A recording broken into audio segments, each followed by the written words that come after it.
was, the big year, and the Crown Council had come to San Diego. So That's right.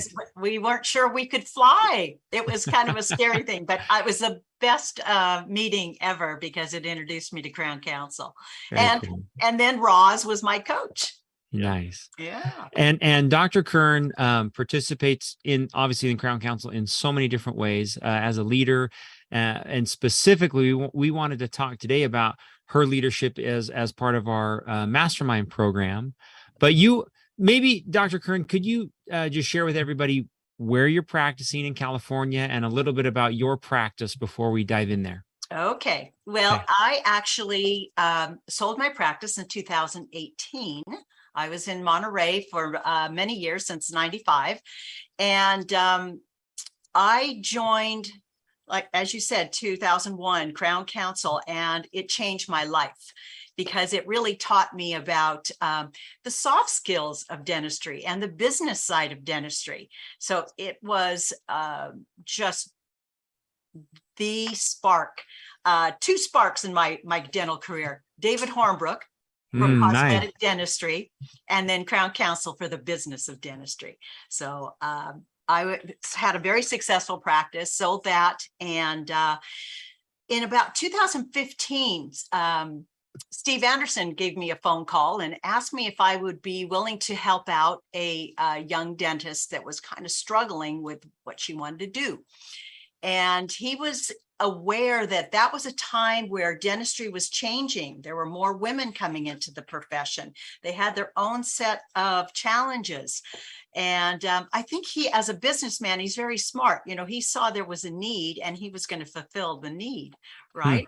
So that actually spun into having an all-female mastermind, that idea. So that was early. And I think my particular group started in 2017, January. Okay. And we started with 8 to 10 women. And we had 7 states covered and 4 time zones. Wow. So it was a little bit like herding cats, trying to figure out what time we were going to meet. Yeah. But we got it going. And we have a good solid core of 8 dentists that meet pretty regularly. Very cool. Maybe if somebody's watching and they're sitting there saying to themselves, what is a mastermind group? Maybe I'll let you go first, and then I'll have Spencer explain how they interact in Crown Council. Okay, go ahead. Well, Napoleon Hill said it best, I think. A mastermind is having 2 minds that come together and actually seem to create a third mind. Nice. And what happens is this group is not, it's like a think tank, but it's a little bit more intimate. It's not a therapy session. I mean, even though we have a lot of compassion for each other and we know each other pretty well, it's not a networking group, but we do share a lot of information about who's taken what continuing education, who has what technology, what works in their hands.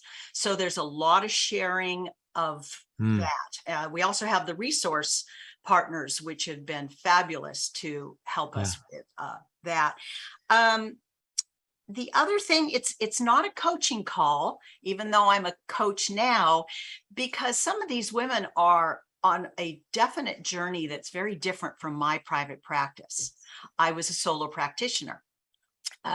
Some of them have a staff of 23. Some of them have a partner. Some are just now developing, having an associate. So we're all on different levels, but wow, the learning in that group is just amazing.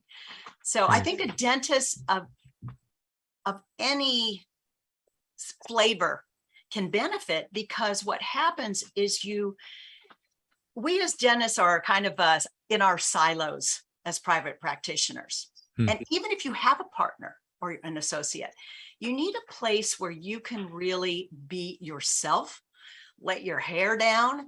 Maybe you blow off a little steam and frustration about what you're dealing with in this process. And the biggest thing is you're not alone. You're not alone. And seeing how other people have handled it. A staff is one of the biggest problems, I think, for most dentists. It Yeah. really is staff management. And for female, it is different than a male. You guys can like act like I don't see it, but we've got our antenna up from the time we walk in that office, and we feel it. So we respond differently. And that we talk a lot about how to take some of the emotions and what do you do with that emotion? You know, you turn it into black and white systems, and we coach each other. Very cool. How to deal with it. You know, and for years inside Crown Council, mastermind groups just kind of formed organically. So Dr. Kern she would go out and find these women, bring them together. But in recent years, there were so many requests for people to join that Spencer created a system where he is managing. Maybe Chip, you explain how kind of how it works, like how a person would be. Yeah, go ahead. You got it. So there's so many different angles of dentistry that we've created enough groups within the Crown Council to support each of them. So a female group, and we actually have like 3 of them that Jeanette really helped kickstart. New young dentist mastermind groups that are just finally trying to figure out, what am I going to do? I'm in my 5th year. Where should I go from here? Those that have 5 years left that are looking to transition or sell. A pedo group that we are just now putting together so they don't feel like they're out there practicing alone. A hygiene group, an office management group. These are new ones that we've brought in the last couple of years. So it's not only specific to dentists only. So those are some of the groups that we have. We have roughly 14 different groups, as Jeanette mentioned, roughly made up of 10 per group. And then I would just echo what Jeanette shared, what you gain from them, what they do for you. And I would have a top 3. Number 1 is that it is a support group that gathers monthly, in which allows you to never practice alone. That would be number 1. 2 would be that when you bring 10 masterminds together, as Jeanette was referencing, the pearls, which we use that term a lot, that the best practices that come out of sharing really provide you some solid things to implement into your practice. And then third, this is kind of a shout out, but to watch the building of the new growth of the Crown Council, as Jeanette is onboarding one of our new young dentists who's in like her 3rd or 4th year of practicing. And I believe just upcoming here, Jeanette, soon you've got a brand new young dentist joining your group.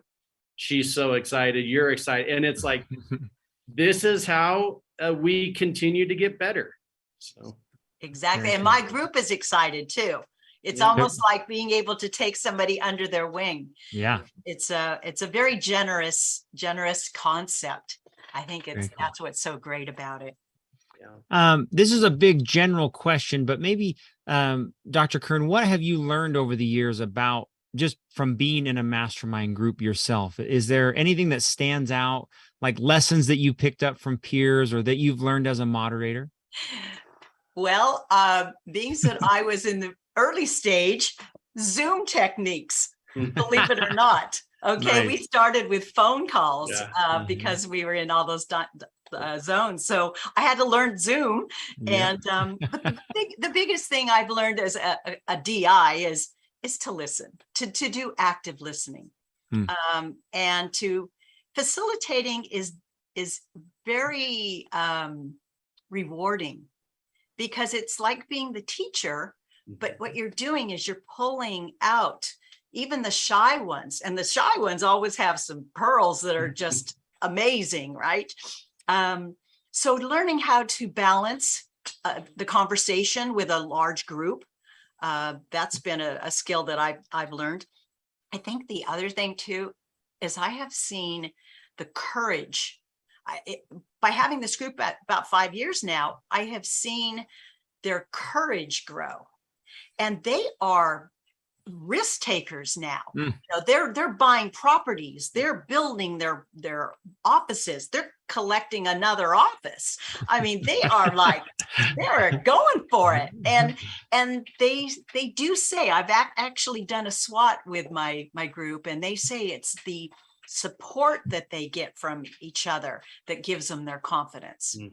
And I really, that's something I've learned. And watching them, as I had to do, balance having their new families. We've got some that have 4 kids. We have 2 that have new babies, and how they're managing their practice as owners or as associates, and cutting their hours, but they're not the production. It's surprising how they really can have it all. We just kind of help talk about strategy on how to do it sometimes. Yeah. One thing I was interested in is, you have been around the people or the practices that join a mastermind group. I would consider they're like leaders. They're interested in growing. What have you learned what makes a great leader in a dental practice? Well, confidence. And having a mastermind gives you a lot of confidence.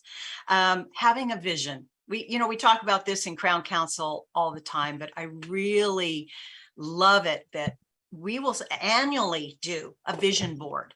We will talk about, okay, what are you going to do this year? And a little bit of accountability. How's it going? We're at June. Are you guys reaching your financial goal? So there is a connection there. Great leaders, though, I think DISC, boy, oh boy, that is a tool that we have all used, especially when interviewing for team members, for dealing with their partners, to know thyself, the DISC. Nice. And the other is systems. We've learned from each other. Kara from St. Mary's Dental is in our group, and she is a technology queen.